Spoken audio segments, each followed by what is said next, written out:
Amruthaveni lice kit presents daily news പ്രഭാത വാർത്തകൾ powered by Pulimoottil silks KSFE in association with Joy Alukkas. ഇത്തവണ first അടിക്കില്ലേ നമ്മള്?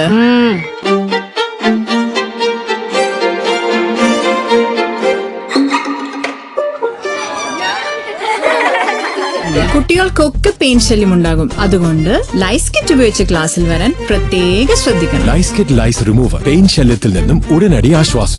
നമസ്കാരം, ഞാൻ ഡെയ്സി ബിജു. ഡെയിലി ന്യൂസിന്റെ പ്രഭാത വാർത്തകളിലേക്ക് സ്വാഗതം. ഇന്ന് ഓഗസ്റ്റ് 12 ബുധനാഴ്ച. സംസ്ഥാനത്തിന്റെ കേരള എന്ന പേര് കേരളം എന്ന് മാറ്റാനുള്ള ബിൽ ലോക്സഭ പാസാക്കി. പ്രതിപക്ഷ ബഹളത്തിനിടയിലാണ് ബിൽ പാസായത്. രാജ്യസഭയുടെ അംഗീകാരം കൂടി ലഭിച്ച് രാഷ്ട്രപതി ഒപ്പുവയ്ക്കുന്നതോടെ പേരുമാറ്റം ഔദ്യോഗികമായി നിലവിൽ വരും. മെസ്സിയും അർജന്റീന ടീമും കേരളത്തിലെത്തുമെന്ന് പ്രചരിപ്പിച്ച് LDF ഭരണകാലത്ത് വൻ സാമ്പത്തിക തട്ടിപ്പ് നടത്തിയെന്ന് സ്പോർട്സ് മന്ത്രി OJ ജനീഷ്. മുൻ സ്പോർട്സ് മന്ത്രി V അബ്ദുറഹ്മാൻ നൽകിയ ഇമെയിലുകളിൽ അസ്വാഭാവികതയുണ്ട്. കായിക വകുപ്പ് നടത്തിയ അന്വേഷണ റിപ്പോർട്ട് നിയമവകുപ്പിന് കൈമാറിയിട്ടുണ്ട്. വിശദമായ അന്വേഷണം ഉണ്ടാകുമെന്നും മന്ത്രി പറഞ്ഞു. ഈ അധ്യയന വർഷത്തിൽ 5ാം സെമസ്റ്ററിൽ ഇയർ ബാഗ് സംവിധാനം നടപ്പാക്കേണ്ടതില്ലെന്ന് APJ അബ്ദുൽ കലാം സാങ്കേതിക സർവകലാശാല സിൻഡിക്കേറ്റ് തീരുമാനിച്ചു. എയ്ഡഡ് കോളേജുകളിലെ പ്രിൻസിപ്പൽ, അധ്യാപക, അനധ്യാപക വിഭാഗങ്ങളിലെ പ്രാരംഭ നിയമനങ്ങൾ അനുകൂലമായി പരിഗണിക്കാനും സിൻഡിക്കേറ്റ് യോഗത്തിൽ തീരുമാനമായി. ഇന്ന് കർക്കിടക വാവ്. ആലുവ, മണപ്പുറം അടക്കം വിവിധ കേന്ദ്രങ്ങളിൽ പുലർച്ചെ 3:30 ബലിതർപ്പണത്തിന് തിരക്ക്. കേരളത്തിന് എയിംസ് ഉചിതമായ സമയത്ത് ഉചിതമായ സ്ഥലത്ത് പ്രഖ്യാപിക്കുമെന്ന് കേന്ദ്രമന്ത്രി JP നദ്ദ. കേരളത്തിലെ MPമാരോടാണ് മന്ത്രി ഇക്കാര്യം പറഞ്ഞത്. നദ്ദ വിളിച്ച MPമാരുടെ യോഗത്തിൽ KC വേണുഗോപാൽ വിഷയം ഉന്നയിച്ചു. SNDP യോഗം മൈക്രോ ഫിനാൻസ് തട്ടിപ്പിൽ വെള്ളാപ്പള്ളി നടേശനടക്കമുള്ളവർക്കെതിരായ കേസുകളിൽ കുറ്റപത്രം വൈകുന്നതിന് ഹൈക്കോടതി വിശദീകരണം തേടി. അന്വേഷണ ഉദ്യോഗസ്ഥനായ SP ശശിധരനോട് വെള്ളിയാഴ്ച നേരിട്ട് ഹാജരാകാൻ ഹൈക്കോടതി നിർദ്ദേശിച്ചു. കോടതിയിൽ സമർപ്പിച്ച റിപ്പോർട്ട് അപൂർണമെന്നും കോടതി നിരീക്ഷിച്ചു. ശബരിമല യുവതീ പ്രവേശന കേസിൽ ഭരണഘടനാ ബെഞ്ചിന്റെ വിധി ഒക്ടോബർ ആദ്യ വാരത്തോടെ ഉണ്ടാകുമെന്ന് ചീഫ് ജസ്റ്റിസ് സൂചന നൽകി. ബോധ്ഗയ കേസ് പരിഗണിക്കവെയാണ് ഈ നിർണായക പരാമർശം ഉണ്ടായത്.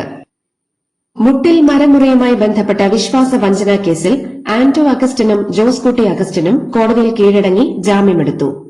റോജി അഗസ്റ്റിൻ കീഴടങ്ങിയിട്ടില്ല. കോടതി നടപടികളിൽ നിന്ന് വിട്ടുനിന്നതോടെയാണ് റിപ്പോർട്ടർ ചാനൽ ഉടമകൾക്കെതിരെ ചോറ്റാനിക്കര കോടതി വാറണ്ട് പുറപ്പെടുവിച്ചത്. സെക്രട്ടേറിയറ്റിന് മുന്നിൽ 37 ദിവസമായി നടത്തിവന്ന LP-ST റാങ്ക് ഹോൾഡർമാരുടെ സമരം അവസാനിപ്പിച്ചു. വിദ്യാഭ്യാസ മന്ത്രി നടത്തിയ ചർച്ചയിലാണ് സമവായമായത്.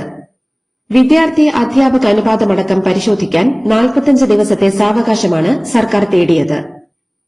സംസ്ഥാനത്തെ പിന്നാക്ക വിഭാഗം വിദ്യാർത്ഥികളുടെ പോസ്റ്റ് മെട്രിക് സ്കോളർഷിപ്പ് കുടിശ്ശിക വിതരണം ചെയ്യാൻ 30 കോടി രൂപ കൂടി അധികമായി അനുവദിച്ച് സർക്കാർ ഉത്തരവിറക്കിയെന്ന് പട്ടികജാതി പട്ടികവർഗ പിന്നാക്ക ക്ഷേമ വകുപ്പ് മന്ത്രി KA തുളസി അറിയിച്ചു. 2022 ലോകകപ്പ് ജേതാക്കളായ അർജന്റീന ഫുട്ബോൾ ടീമിന്റെ മത്സരം സംഘടിപ്പിക്കാൻ ശ്രമിച്ചത് സർക്കാർ തലത്തിലുള്ള എല്ലാ നടപടിക്രമങ്ങളും പാലിച്ചാണെന്ന് മുൻ കായിക മന്ത്രി V അബ്ദുറഹ്മാൻ. ഈ വിഷയത്തിൽ ഒരു ചില്ലിക്കാശ് പോലും സംസ്ഥാന സർക്കാരിന് നഷ്ടമുണ്ടായിട്ടില്ലെന്നും അദ്ദേഹം വ്യക്തമാക്കി. മെസ്സി വരുമെന്ന് പറഞ്ഞ് പിണറായി സർക്കാരിന്റെ ഒത്താശയോടെ നടന്നത് വൻ കള്ളപ്പണ ഇടപാടെന്ന് Ernakulam DCC president Muhammad Shiyas. Kaloor stadium ഈ രീതിയിലെങ്കിലും തിരികെ ലഭിച്ചത് ഭാഗ്യമാണെന്നും ഷിയാസ് പരിഹസിച്ചു. ഗുരുവായൂർ ക്ഷേത്രത്തിൽ വീണ്ടും ഒരു ദിവസം 250-ലേറെ വിവാഹങ്ങൾ. ഓഗസ്റ്റ് 23-ന് 377, ഓഗസ്റ്റ് 30-ന് 295 എന്നിങ്ങനെ വിവാഹങ്ങൾ ഇതിനകം ഷീട്ടാക്കിയിട്ടുണ്ട്. ഈ സാഹചര്യത്തിൽ ദർശനവും വിവാഹ ചടങ്ങുകളും സുഗമമായി നടത്താൻ ഗുരുവായൂർ ദേവസ്വം പ്രത്യേക ക്രമീകരണങ്ങൾ ഒരുക്കും. കായികക്ഷമതാ പരീക്ഷയിൽ വിജയിക്കാതെ ബോഡി ബിൽഡർമാരായ ചിത്തരേഷ് നടേശനും ഷിനു ചൊവ്വയ്ക്കും സായുധ പോലീസിൽ ഇൻസ്പെക്ടർ നിയമനം നൽകിയത് ആരെന്ന് ഹൈക്കോടതി. പരാജയപ്പെട്ട വിവരം വീണ്ടും മന്ത്രിസഭയ്ക്ക് മുന്നിൽ എത്തിയിരുന്നു എന്ന് വിശദീകരിക്കണമെന്നും കോടതി ആവശ്യപ്പെട്ടു. നിയമനത്തിന് അഴിമതി നിരോധന നിയമപ്രകാരമുള്ള കുറ്റം ചുമത്താനുള്ള തെളിവില്ലെന്ന് സർക്കാർ ഹൈക്കോടതിയെ അറിയിച്ചു.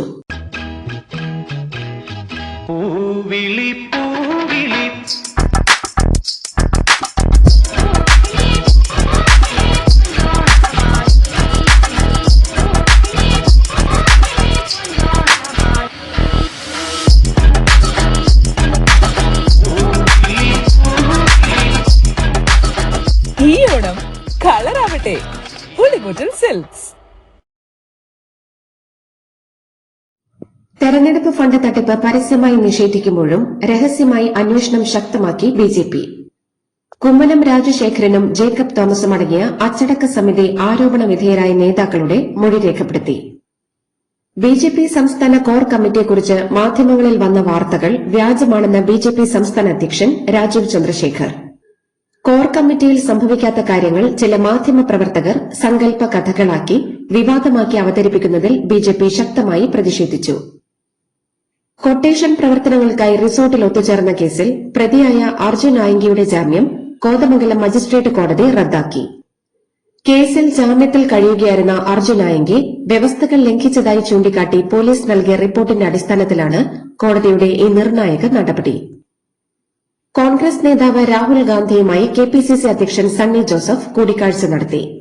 ഡൽഹിയിൽ നടന്ന കൂടിക്കാഴ്ചയിൽ സംസ്ഥാനത്തെ രാഷ്ട്രീയ കാര്യങ്ങളും കോൺഗ്രസിന്റെ സംഘടനാപരമായ വിഷയങ്ങളും ചർച്ചയായി. ഓണക്കാലത്ത് ഗാർഹിക പാചകവാതക വിതരണത്തിനുള്ള കാത്തിരിപ്പ് കാലയളവ് കുറയ്ക്കണമെന്നാവശ്യപ്പെട്ട് ഭക്ഷ്യമന്ത്രി കേന്ദ്ര പെട്രോളിയം മന്ത്രിക്ക് കത്തയച്ചു. നിലവിൽ നഗരങ്ങളിൽ 25 ദിവസവും ഗ്രാമങ്ങളിൽ 45 ദിവസവുമുള്ള കാത്തിരിപ്പ് കാലയളവ് കുടുംബങ്ങളെ പ്രതികൂലമായി ബാധിക്കുമെന്നും LPG ക്ഷാമം ഒഴിവാക്കാൻ നിയന്ത്രണങ്ങൾ പിൻവലിക്കണമെന്നും കത്തിൽ ആവശ്യപ്പെട്ടു. NSS നേതൃത്വത്തിനെതിരെ KB Ganesh Kumar. ഇങ്ങനെ ഒരു തരം താഴ്ന്ന നേതൃത്വം NSSന് വേണോ എന്ന് സമുദായം ചിന്തിക്കണം. തിരുവനന്തപുരം മന്നം ക്ലബ്ബിൽ ഗണേഷ് കുമാർ പങ്കെടുക്കുന്ന പരിപാടിക്ക് NSS അനുമതി നിഷേധിച്ചിരുന്നു. കണ്ണൂർ ചൊക്ലിയിലെ ഹെൽത്ത് ഇൻസ്പെക്ടർ ദീപ ലേഖയുടെ മരണം പക്ഷാഘാതം മൂലമെന്ന് പോസ്റ്റ്മോർട്ടം റിപ്പോർട്ട്. മാനസിക സമ്മർദ്ദവും പക്ഷാഘാതത്തിന് കാരണമാകാമെന്നാണ് പോലീസിന് ലഭിച്ച മെഡിക്കൽ റിപ്പോർട്ട്. ചൊക്ലിയിൽ നിന്ന് പിണറായിയിലേക്ക് സ്ഥലം മാറ്റിയതിലെ മാനസിക ബുദ്ധിമുട്ട് മൂലമാണ് 52കാരി ദീപ ലേഖ കുഴഞ്ഞു വീണതെന്നാണ് NGO യൂണിയന്റെ ആരോപണം. നീണ്ടകരയിൽ വള്ളം മറിഞ്ഞ് കാണാതായ ഗൌതം കൃഷ്ണന്റെ കുടുംബത്തെ സന്ദർശിച്ച് പ്രതിപക്ഷ നേതാവ് പിണറായി വിജയൻ. അപകടത്തിൽ ആദ്യഘട്ടത്തിൽ നടന്ന തിരച്ചിലിൽ കാലതാമസമുണ്ടായത് നിർഭാഗ്യകരമാണെന്നും അങ്ങനെ സംഭവിക്കാൻ പാടില്ലായിരുന്നുവെന്നും അദ്ദേഹം പറഞ്ഞു. കമ്മ്യൂണിസ്റ്റ് സൈദ്ധാന്തികനും പ്രശസ്ത ആണവ ശാസ്ത്രജ്ഞനുമായ ഡോക്ടർ MP പരമേശ്വരൻ തൃശൂരിൽ അന്തരിച്ചു. 91 വയസ്സായിരുന്നു. സംസ്കാരം ഇന്ന് 1 മണിക്ക് പാറമേക്കാവ് ശാന്തിഘട്ടിൽ. വിയോഗത്തിൽ പ്രതിപക്ഷ നേതാവ് പിണറായി വിജയൻ അനുശോചിച്ചു.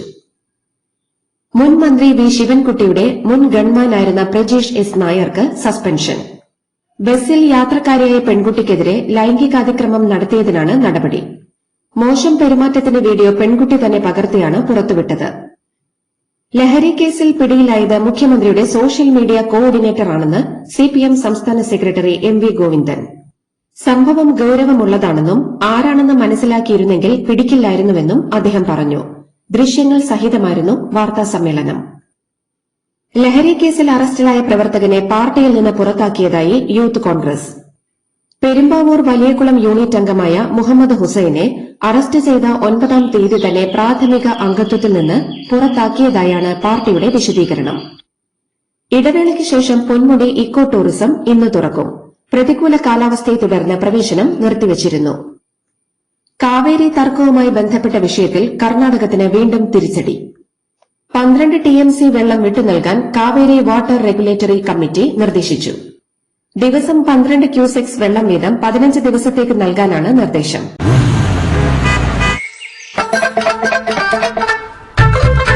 എല്ലാവർക്കും വന്നു ഡാൻഡ്രഫ് എന്തു ചെയ്യും ചേട്ടാ, പേടിക്കണ്ട ഇവിടുണ്ടല്ലോ ഡാൻഡ്രോക്കിൻ ഓയിൽ, ഉടനടി മാറും താരൻ, ഉപയോഗിക്കൂ വേഗം. അമൃത്വേനി ഡാൻഡ്രോക്വെറ്റ്, ദി അൾട്ടിമേറ്റ് ഡാൻഡ്രഫ് സൊല്യൂഷൻ.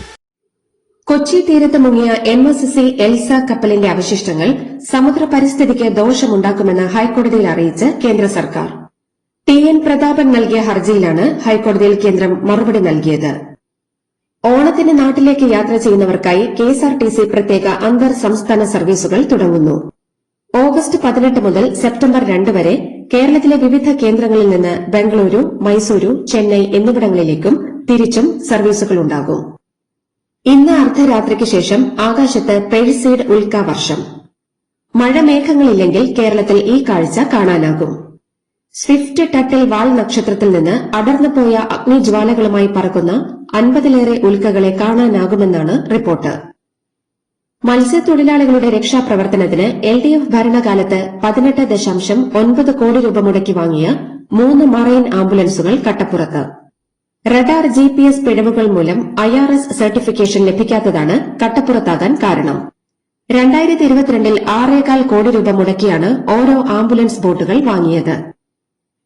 ഡൽഹിയിൽ നടന്ന നീറ്റ് പരീക്ഷാ ക്രമക്കേടിനെതിരായ സമരത്തിലെ പോലീസ് നടപടിയിൽ സംസാരിക്കാമെന്ന അമിത്ഷായുടെ നിർദ്ദേശം തള്ളിയ പ്രതിപക്ഷം അയോധ്യ ക്ഷേത്ര കൊള്ളകൂടി ചർച്ച ചെയ്യണമെന്ന് ആവശ്യപ്പെട്ടു. ഇതോടെ പാർലമെന്റിന്റെ ഇരുസഭകളിലും സ്തംഭനം തുടരുകയാണ്.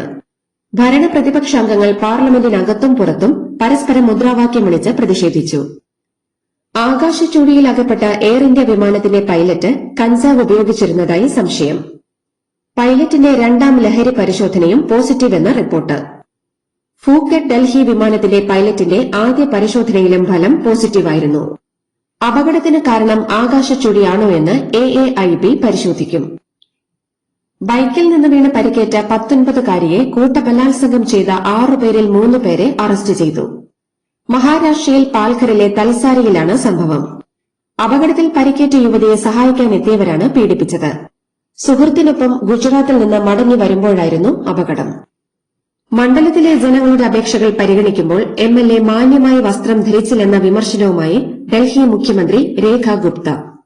വടക്കു പടിഞ്ഞാറൻ ഡൽഹിയിലെ കിരാരിയിൽ നിന്നുള്ള AAP MLA അനിൽ ധായ്ക്കെതിരെയാണ് വിമർശനം. അടിവസ്ത്രം മാത്രം ധരിച്ച് പരാതി നൽകാനെത്തിയ സന്ദർശകരെ കണ്ടെന്നാണ് വിമർശനം. ഉത്തരേന്ത്യയിൽ ശനിയാഴ്ച വരെ അതിശക്തമായ മഴയ്ക്ക് സാധ്യതയെന്ന് കേന്ദ്ര കാലാവസ്ഥാ നിരീക്ഷണ കേന്ദ്രം.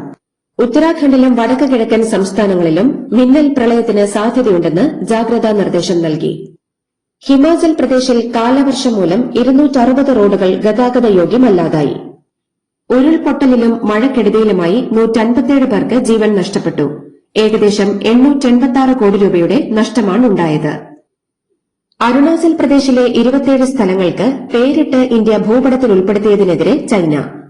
എന്നാൽ ചൈനയുടെ പ്രതിഷേധം അനാവശ്യമാണെന്നും അരുണാചൽ പ്രദേശ് ഇന്ത്യയുടെ അവിഭാജ്യ ഘടകമാണെന്നും വിദേശകാര്യ മന്ത്രാലയം വ്യക്തമാക്കി. ഇറാനിൽ നിന്നുള്ള കടുത്ത ആക്രമണ ഭീഷണിയെ തുടർന്ന് അമേരിക്കൻ പ്രസിഡന്റ് ഡൊണാൾഡ് ട്രംപ് തുർക്കിയിൽ നിന്ന് കേറ്ററിംഗ് ട്രക്കിൽ ഒളിച്ച് രഹസ്യമായി കടന്നെന്ന് റിപ്പോർട്ട്. എയർഫോഴ്സ് 1-ൽ കയറിയതായി തെറ്റിദ്ധരിപ്പിച്ച ശേഷം മറ്റൊരു സൈനിക വിമാനത്തിലാണ് ട്രംപ് സുരക്ഷിതമായി അമേരിക്കയിലേക്ക് മടങ്ങിയത്. സിറിയയുടെ മുൻ പ്രസിഡന്റ് ബഷാർ അൽ അസദിന് വധശിക്ഷ വിധിച്ച ക്രിമിനൽ കോടതി. മാനവികതയ്ക്കെതിരായ കുറ്റകൃത്യങ്ങൾ, യുദ്ധക്കുറ്റങ്ങൾ, കൊലപാതകങ്ങൾ, അനധികൃതമായി ആളുകളെ തടങ്കലിൽ വയ്ക്കുക അടക്കമുള്ള കുറ്റങ്ങൾ ചുമത്തിയാണ് ശിക്ഷ വിധിച്ചത്. കൊളംബിയയിലുണ്ടായ ഭൂചലനത്തിൽ 169 പേർ കൊല്ലപ്പെട്ടു. 1000-ലധികം പേർക്ക് പരിക്കേറ്റു. കെട്ടിട അവശിഷ്ടങ്ങൾക്കിടയിൽ രക്ഷാപ്രവർത്തനം തുടരുന്നു. രാജ്യത്ത് അടിയന്തരാവസ്ഥ പ്രഖ്യാപിച്ചു. ഇന്നലെ വൈകുന്നേരം 6 മണിയോടെ റിക്ടർ സ്കെയിലിൽ 7.4 തീവ്രത രേഖപ്പെടുത്തിയ ഭൂകമ്പത്തിൽ നിരവധി കെട്ടിടങ്ങൾ തകർന്നു. ഇതോടുകൂടി ഡെയിലി ന്യൂസിന്റെ ഇന്നത്തെ പ്രഭാത വാർത്തകൾ സമാപിക്കുന്നു. ഡെയിലി ന്യൂസിന് വേണ്ടി വാർത്തകൾ വായിച്ചത് ഡെയ്സി ബിജു. ഡെയിലി ന്യൂസ് ലൈവ്.in വാർത്തകൾ വിരൽ തുമ്പിൽ.